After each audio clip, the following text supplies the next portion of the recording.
I'm Judy. My husband Jeff and I have been homeowners for over 35 years. In the last 5 years or so, we've decided to set aside part of our yard as a sanctuary for monarch butterflies because of their decreasing number and habitat.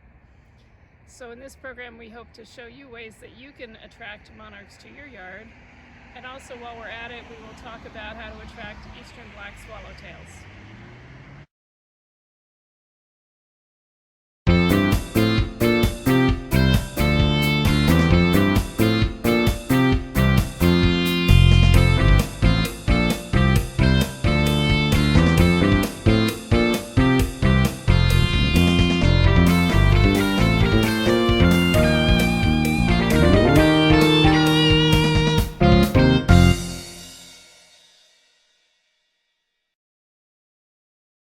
In our area, there are 4 or 5 or maybe even more native types of milkweed that you can grow in your yard. This is southeastern Pennsylvania. This variety we just obtained a few years ago called whorled milkweed. Our plants haven't bloomed yet, but hopefully they will this year. I'm keeping it in a pot because it can be an aggressive grower. The main part of the garden is common milkweed, which kind of started us on this whole path. It flew in on the wind and we decided to let it take root and establish itself here. It can also be quite aggressive given the proper conditions, as you can see here. Here on this side we have some swamp milkweed in 2 colors, 2 different cultivars. One is pink and one is white. I grew these from seed, which is very easy to do. They need to experience cold stratification to germinate, which is a combination of 30 to 60 days of below 40-degree temperatures and moisture. So it's easier to do that over the winter using the winter sowing method. It's pretty easy to grow them that way. Here's more swamp milkweed, the pink color. And here in the corner we have a small butterfly weed, which is also native in this area, although you probably won't find that blowing in on the wind. It's also easy to grow it from seed using winter sowing or buy at your local nursery. Some other plants have found their way into this garden. They are goldenrod and asters, which are important for the fall migrating butterflies because they bloom late in the year.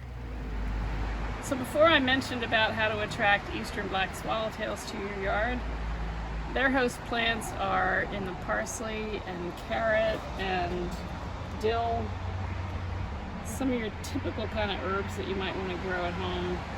So previously I had a swallowtail come by and she laid her eggs on my parsley, which was in flower at the time, and they subsequently ate all the flowers and then went off to form their chrysalis in an unknown place.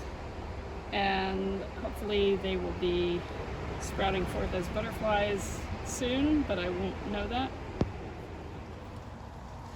So Judy's shown ways to attract the monarch butterflies to your yard, and so the question might be, why is this important? Well, here's some things that I've learned recently, and we'll share those with you. First, only 1% to 2% of the eggs that are laid make it to the adult butterflies, to the point that as of July 2022, the monarch butterfly is now considered an endangered species.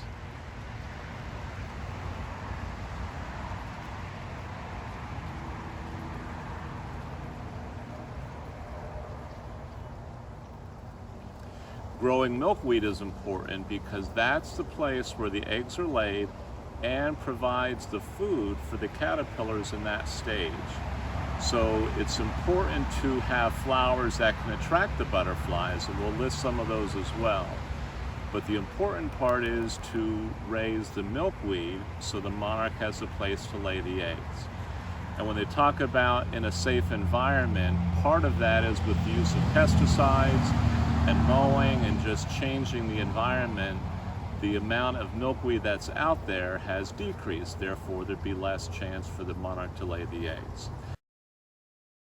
And finally, we'll list a couple links to show basically some information about the monarch butterfly. They're really a fascinating insect, and we hope that you can check some of these out as well.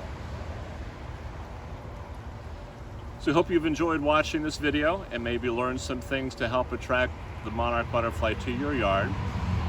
Please like or hit subscribe and you can find out what our next video is. And we hope that you enjoy our yard.